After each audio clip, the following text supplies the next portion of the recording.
Instant Ralston and Regular Ralston, the hot whole wheat cereals in the red and white checkerboard packages present Space Patrol! High adventure in the wild, vast reaches of space. Missions of daring in the name of interplanetary justice. Travel into the future with Buzz Corey, Commander-in-Chief of the Space Patrol! In today's transcribed Space Patrol adventure, Commander Corey, at the controls of the Terra 5, pilots the ship close to a strange, disc-shaped object floating above the planet Venus. Cadet Happy is on the disc in a spacesuit, reporting to the commander by spaceophone. Can you make anything out of those instruments and controls, Happy? No, sir, they're nothing like you'd find in a spaceship or artificial satellite. And besides, they're not even connected. The disc seems to be defying gravity. Don't touch anything, Hap. These wires are just hanging loose. Looks like they've been yanked away from the... Hey, Commander, what's wrong? The disc is falling. Falling toward Venus. We'll return in just a moment with today's exciting Space Patrol adventure in the Claw of Venus. Hi, Space Patrollers. Captain Dick Tufeld here. Got a riddle for you this morning. You ready? Here goes. What can you see out of, but nobody can see in? The answer? Easy.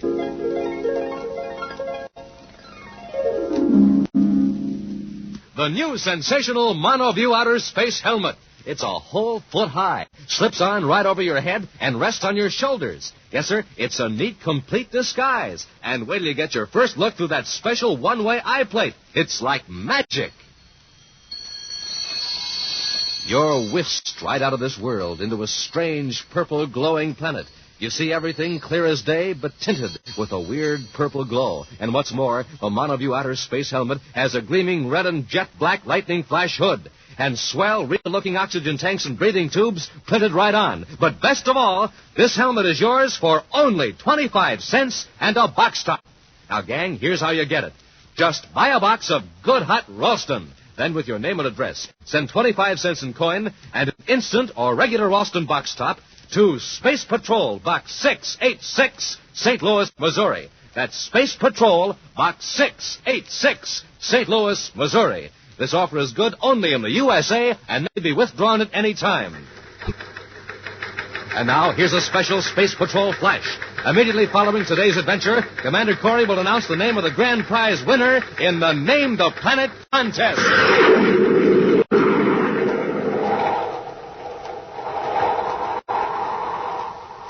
And now, today's Space Patrol adventure in the Claw of Venus. Commander Corey's space battlecruiser, the Terra 5, skims low over the mountains of the planet Venus. Controlled by Cadet Happy, sensitive infrared beams reach through the heavy, dark mist to feel the shapes of the craggy peaks below. Toward the east, eerie blue flashes of lightning signal the approach of a storm. With his eyes on the viewscope screens and a bank of instruments, Buzz Corey threads the needle-nosed ship through its hazardous course. We're nearly there, Happy. The probe beam should be picking out Sharn's tower any minute now. We sure got a break from that storm, sir. We'll be right on top of him before he knows we're coming. Unless one of his men tipped him off. But even if they did, he wouldn't have time to dispose of the stolen zolanite. I hope not. But to prove our case, we've got to find more than 5 pounds of zolanite on Sharn's premises. 5 pounds? Well, 100 pounds were stolen from Saturn. I know, but zolanite is so rare that the government knows the location of every bit of it. Not counting the stolen supply, of course. Well, then Sharn has 5 pounds of it legitimately. That's right. Well, Commander, isn't that a tower up there ahead on the side of the mountain? That's it, Hap. After we land, we'll not lose any time getting out of the ship. If Sharn does have the zolanite, we're in for trouble. Near the summit of a mountain, Sharn's tower rises into the mist, dwarfing 2 squat stone buildings huddled at the base. In the top chamber of the tower, Gaston Sharn barks instructions to his assistant, Richard Durant. Durant, did you hear what I said? What was that, Sharn? I said 10,000 volts. What's the matter with you today? Oh, it's that storm. I don't like working here in this kind of weather. It makes me nervous. Afraid of thunder. I thought you were supposed to be a scientist. It's not the thunder, it's the lightning. And here we are in this tower with all this apparatus. 10,000 volts, Mr. Durant, if you please. All right. 9250, 9500, 9800. Look out! It's too much. I warned you, the circuit's overloaded. Well, put in a heavier coil. What's that? It's a spaceship. It's landing. I told you we'd get into trouble. How do you know we're in trouble? Look, it's a space patrol ship. The Zolanite. We'll have to hide it. How can we hide it? It's already inside an Endurium shield welded to an Endurium platform. But, Sean, what'll we do? Go down and meet them. Keep them out of the tower if possible, and try to keep that guilty look off your face. They probably aren't looking for Zolanite anyway. But what if they are? I know my rights, Durant. You just keep your mouth shut and let me do the talking.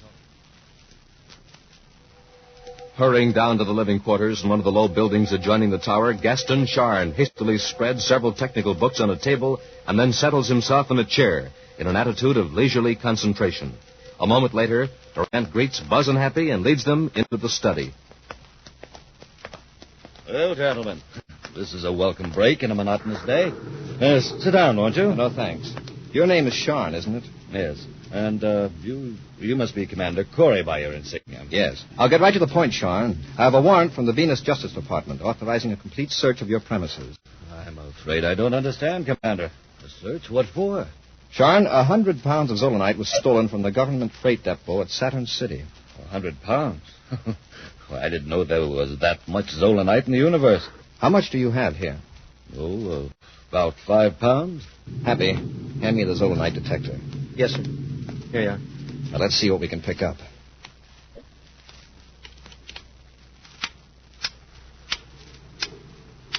It's working all right, Commander. Of course it is. 5 pounds of Zolanite is enough to set up quite a reaction. It's true. It could be 5 pounds 20 feet away or 100 pounds 400 feet away. How about it, Sean? Can you move 20 feet and produce your Zolanite? Perhaps the storm has some confusing effect on your detector. Very unlikely. Judging by the indicator, we'll find some Zolanite up in your tower. Let's have a look. Cut the detector half. Come on, Sean. Very well, if you insist. You and Durant lead the way. Very well. Through this door, gentlemen.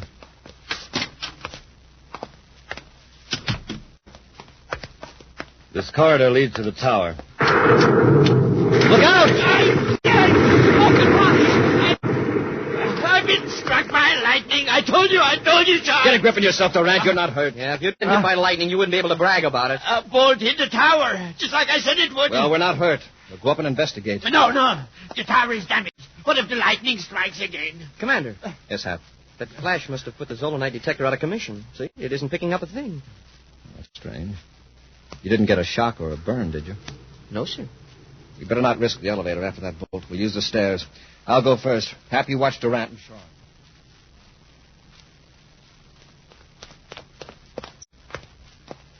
The lab is right through that door, Commander. Smoke and rockets. What happened to the roof? A bolt of lightning blasted out the whole top of the tower. Yeah, and it wrecked the floor, too. Yeah, it's lucky it didn't collapse. I don't understand it. What do you mean, Durant? That huge Endurium platform, it's disintegrated, vanished, just like it's never existed. The walls are seared, but there's hardly any trace of molten metal. Strange. Happy, try that detector again. Yes, sir. Well, it's working, sir, but it's sure a low reading. It's probably picking up this small fragment of Zolanite. Yes, that's Zolanite, all right. Which proves that your detector is working, and in turn proves that I do not have the stolen 100 pounds of this stuff. Yeah, it looks like the lightning destroyed all our evidence, Commander. And in that case, I should appreciate it if you gentlemen would leave, so I may silently contemplate my tragic loss. All right, Sean. There's nothing I can do now but watch your step. Next time it'll take more than a bolt of lightning to save you. Come on, Happy. Returning to their ship, Buzz and Happy head back to Venus City. Doggone it, sir. That storm couldn't have done Sharn a bigger favor if it had it made to order. Space Control, Venus City calling all spaceborne traffic using approach lane 3, level 7. Emergency warning. An unidentified object has been reported hovering at a distance of 17 DUs over Venus. Ships approaching in lane 3, level 7, use caution. This disc-shaped object last reported hovering over the following position. Get this, Happy. Yes, sir. Latitude 15 degrees, 23 minutes north. Longitude 97 degrees, 2 minutes, 15 seconds east. Altitude 17 DUs. Space Control, Venus City out. I wonder what it is, Commander. Whatever it is, it should be removed. Have you checked its location on the chart, Hap? I'll have it in a second, sir. It's just about here. That's right near us. Yes, sir. Turn on the space phone, Hap. Right. Commander Corey aboard Terra 5, calling Space Control, Venus City. Commander Corey to Space Control, Venus City. Space Control, Venus City. Go ahead, Commander. I'm checking on your report of this unidentified object. What's being done to remove it from the space lane? Nothing as yet, Commander. Colonel Yeager is waiting for a report from Space Platform Observatory number 2. They're trying to identify the object. You said it was disc-shaped. How big is it? About 20 feet in diameter and quite thin and flat. There's no sign of rocket power or any other force. It's been over that same position on Venus for more than an hour. It just seems to hang there. That's all the information I have, sir. All right, Space Control. Inform Colonel Yeager that I'm going to investigate this object. Corey out. All right, Hap, we'll have a close look at this thing. Get your spacesuit on in case we have to attach a line and tow it out of the space lane. Moments later, Buzz and Happy bring their spaceship close to a gleaming metal disk. They circle it at a velocity just high enough to counteract the gravity pull of the planet Venus, 17 DUs below them. I wouldn't have believed it if I hadn't seen it. It's not underpowered. There's no sign of any rocket burst. And it's certainly unmanned. Yeah, the disk is too thin for anything larger than a dog to be inside it. I wonder what that stuff is on top. Some sort of electrical equipment, maybe? What's it connected to? See those cables dangling? Commander, since I've got my spacesuit on, why can't I board that disk and examine it? Oh, all right, Hap, but watch your step. Skillfully, Buzz matches the velocity of his ship to that of the strange disk as Happy stands in the airlock with the outer hatch open. Carefully, Buzz maneuvers the Terra 5 closer to the disk, and Happy crosses over. I made it, sir. I'm on the disk. Remember, Hap, this isn't outer space. If you slip here, you go down, and 17 DUs is a long way to fall. I'll be careful, sir. I'll drop back so I can see you better through the nose port.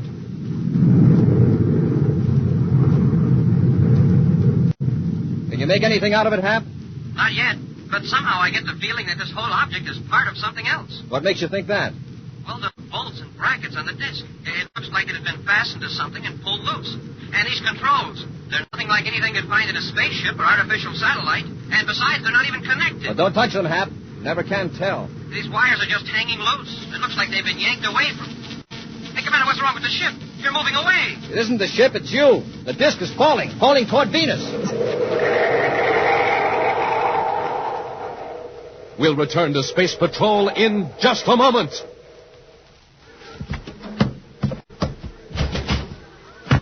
Hi, Space Patrollers. Captain Tufeld again. Right now, I'm in the mail room at Space Patrol headquarters. You hear that? That's our stamping machine pounding away like mad.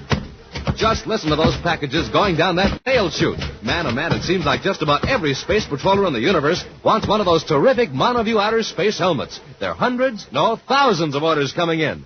Say, how about you? Have you sent for your helmet yet? The one and only outer space helmet you can see out of, but nobody can see in. The wonderful helmet with honest-to-goodness looking oxygen tanks and breathing tubes printed right on it.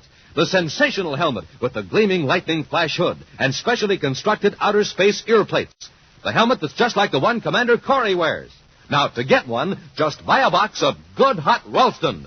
Then, with your name and address, send 25 cents and an instant or regular Ralston box top to Space Patrol, Box 686, St. Louis, Missouri. That's Space Patrol, Box 686, St. Louis, Missouri.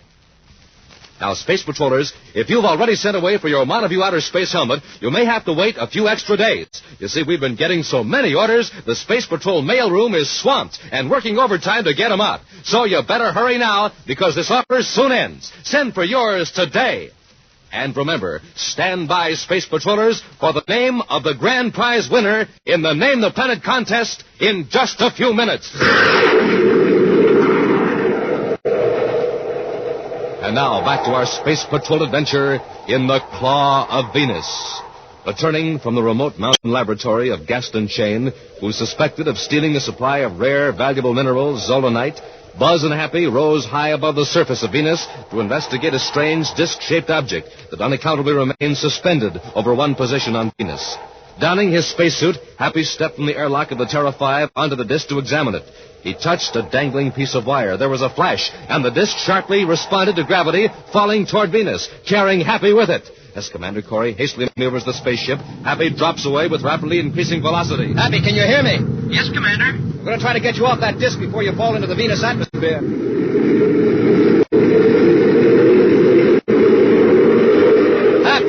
space between you and the airlock? About 50 feet. Have we matched velocity? Yes, sir. The ship and this disc are falling at the same rate. I'm going to pull over closer. Guide me. That's it, Commander. A little more. More. Hold it. I can reach the airlock now. Okay, climb aboard.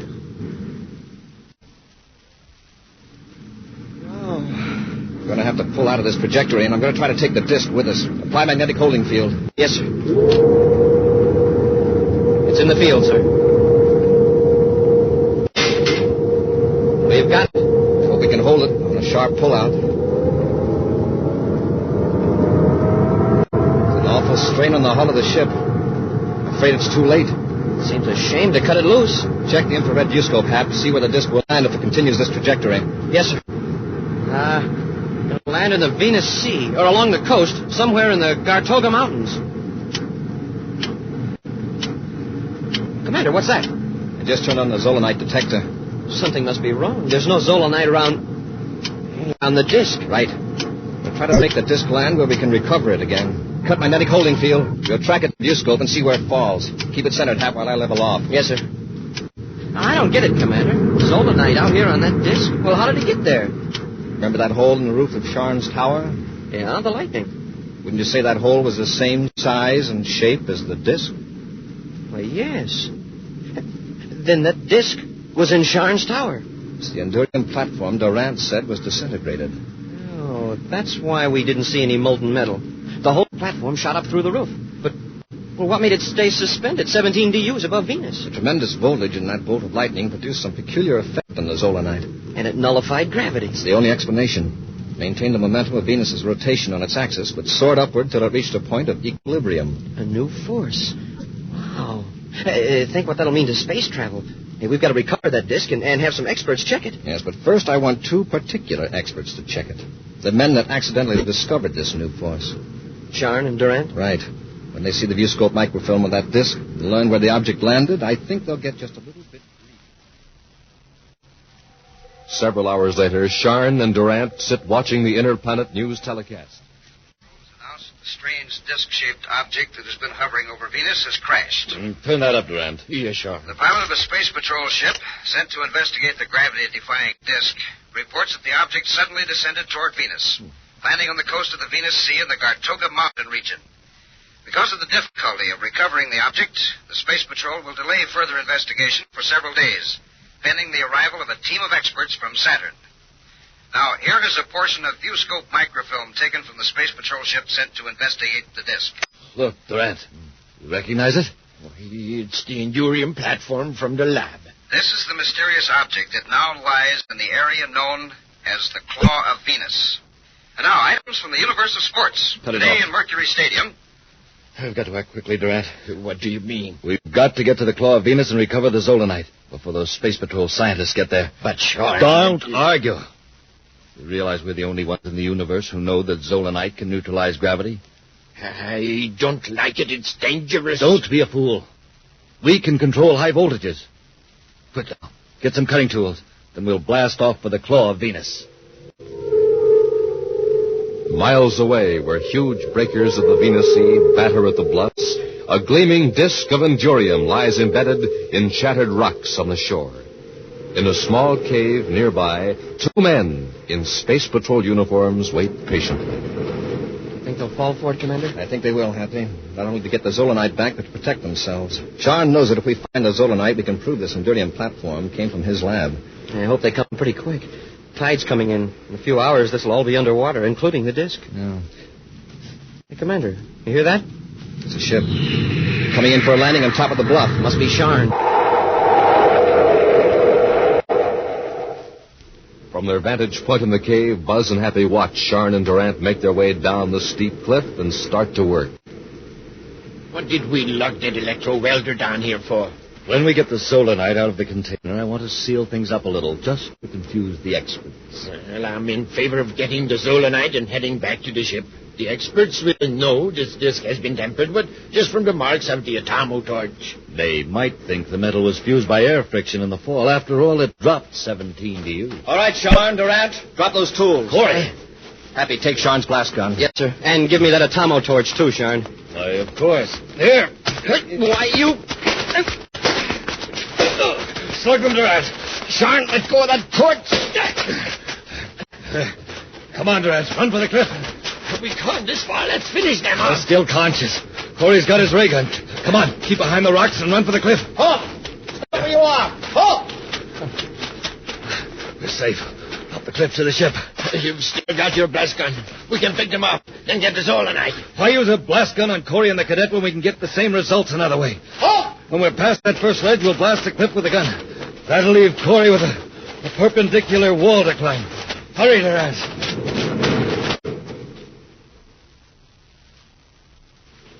Keep after them, Happy. Yes, sir. I'm still dizzy from that crack on the head with that atomic torch. But I bet I can outclimb those two rats any day. Happy, duck. Sharn's aiming his blast gun.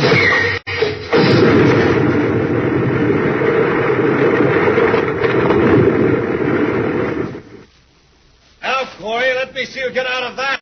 Smoking rockets, Commander. Look what he did. He blasted that overhanging rock. And there's no handhold, no foothold. Just a sheer cliff. And there they go, the rats. Commander, what are we going to do? The tide's coming in. We can't scale the cliff, that's certain. In a few minutes, the waves will be smashing us back against the cliff. We don't have a chance. Wait, I think we do. A long chance, but it's worth a try. Come on, let's get to the disc. To the disc? Yes. Do you remember what you touched up there when the disc started to fall? Well, yes, sir, that broken wire dangling from the panel. I accidentally brushed it against the Imperium. There was a flash, and I felt like I was going down in a fast elevator. Apparently, you discharged electricity that was stored in the Zolanite circuit. A charge that made the Zolanite resist gravity. Now, if we could restore that charge, perhaps the disc would rise again. But, Commander, what can we charge it with? There's an electro-welder Sharn left behind. That generates considerable current. As much as a bolt of lightning? No, but perhaps we don't need that much. Well, it's worth a try. It'll mean taking the electro-welder apart with the atomo torch and rewiring it to the connections in the disc. Let's get to work. Swiftly, Buzz and Happy work with the tools. Then, as the surf begins to surge around them, Buzz makes a final connection as they stand in the center of the Endurium disc. All right, Happy. Take it easy. Start the electro-well generator. Very low at first.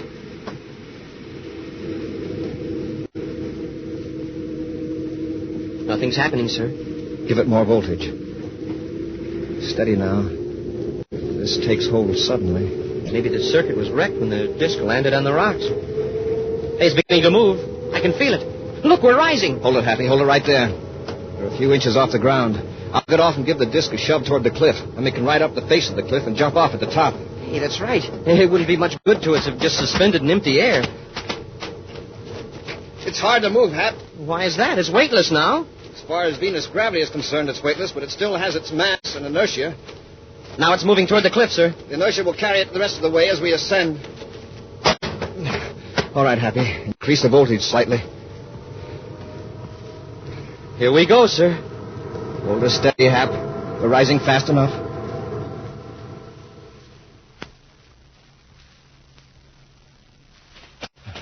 Well, we made it. Yes.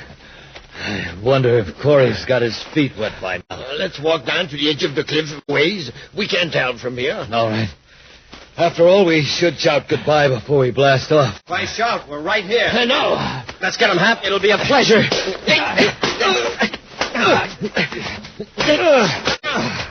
Yeah. I think that'll take care of him. Frankly, I'm sorry it's over so soon. I guess they don't have much fight left after that climb. Oh. How did you get up the cliff? On your gravity disc. You worked the gravity disc? That's right, Sharn. The idea came to the commander like a flash of lightning. An action preview of next week's exciting Space Patrol adventure in just a moment. Smoking rockets, I must be getting space happy. I'm seeing double again. Hey, who are you guys anyway? A couple of twin giants from Jupiter or twin space pirates from Pluto? Well, we can see you, Cadet Happy. Yeah, clear as day. Yeah, but I can't see you. I know. Because you've got your Monoview outer space helmets on. Pretty neat, huh? Got oxygen tanks printed right on our helmets and big red lightning flashes on the hood. Pretty keen? You betcha. More than a foot high. Covers up our whole heads. Nobody can tell who we are. Yep, you're real space patrollers, all right. Sure are. But jumping Jupiter, who are you anyway? Oh, come on, tell me. I'm Space Patroller Donnie Smith reporting, sir. Space Patroller Johnny Smith here, sir. Well, you guys sure had me fooled, that's for sure. And say, Space Patrollers, how about it? Why don't you send for your own swell new Monoview outer space helmet? You know, you just buy a box of good hot Ralston, then, with your name and address, send 25 cents in coin and the instant or regular Ralston box top to Space Patrol, Box 686, St. Louis 1, Missouri. That's Space Patrol, Box 686, St. Louis 1, Missouri. Get going right away, today. And now, Space Patrollers, here's the big news. In just 2 seconds, Commander Corey will tell you the name of the grand prize winner in the Name the Planet contest. Commander Corey here. The name of the grand prize winner, the Space Patroller who wins my giant rocket clubhouse with a big motor truck to pull it and $1,500 cash is... Ricky Walker. Ricky Walker of 315 Wagner Street, Washington, Illinois. Congratulations, Ricky. And Space Patrollers, be sure you're listening next week for more exciting news about the winners of the Name the Planet contest. And now, a preview of next week's exciting Space Patrol adventure. At the end of a secret cavern on Saturn's 8th moon, a strange spaceship waits for the precise instant to blast off. Buzz and Happy, helpless at the point of a deadly heat gun, are forced down the cavern toward the ship. Hurry up, both of you. There isn't much time. Listen to us, Zobanek. These people or creatures, or whatever they are, they've got some hold over you. Sure, Zobanek. You'll be sorry the instant the ship blasts off. I know what I'm doing. You'll be sorry if you aren't aboard. You mean you'll use that heat gun on us? I won't have to. That's the first warning. If we're not aboard that ship in 3 minutes, we'll all be finished in that rocket blast. Be sure to join us next week for the thrilling story, The Exiles from Denebola, when Instant Ralston and Regular Ralston again present Space Patrol! Space Patrol, created by Mike Moser, starring Ed Kemmer as Commander Corey and Lynn Osborne as Cadet Happy, was written by Lou Houston, produced and directed by Larry Robertson, executive producer Mike Debray. Other players were Norman Jelly, Ken Mayer, Bela Kolvach, and Dick Beals. Dick Tufeld speaking. Now, don't forget to tune in next Saturday and every Saturday when Instant Ralston and Regular Ralston again present Space Patrol! This is Dick Tufeld in Los Angeles with the story of one of the fastest planes in the world and a word from the man who test flies it, Joe Lynch. It's North American's Air Force F-86D Sabre Jet Interceptor. Speed well over 700 miles per hour. Wingspan is 37 feet. Length 41. Cruising range 500 miles. Now, by special tape recording made at International Airport, the well-known test pilot of the Sabre, Joe Lynch. The D is a one-man interceptor, so when you fly it, you're really on your own. That's why I see to it that I'm in good condition all the time. And one way to stay in good condition is by eating a good breakfast cereal, like Rice Chex or Wheat Chex. They're just packed full of energy, and they taste well. I think you'll like them, too. No other cereal, puffed or flaked, contains so much nourishment in such concentrated bite-sized form. So take a tip from Joe Lynch, George Welch, and other top test pilots. Make your cereals Rice Chex and Wheat Chex. Be sure to see another exciting Space Patrol story in your local ABC television station. Consult your local newspaper for time and channel. This program is broadcast to our armed forces overseas through the worldwide facilities of the Armed Forces Radio Service. Space Patrol came to you transcribed from Hollywood. This is ABC Radio Network.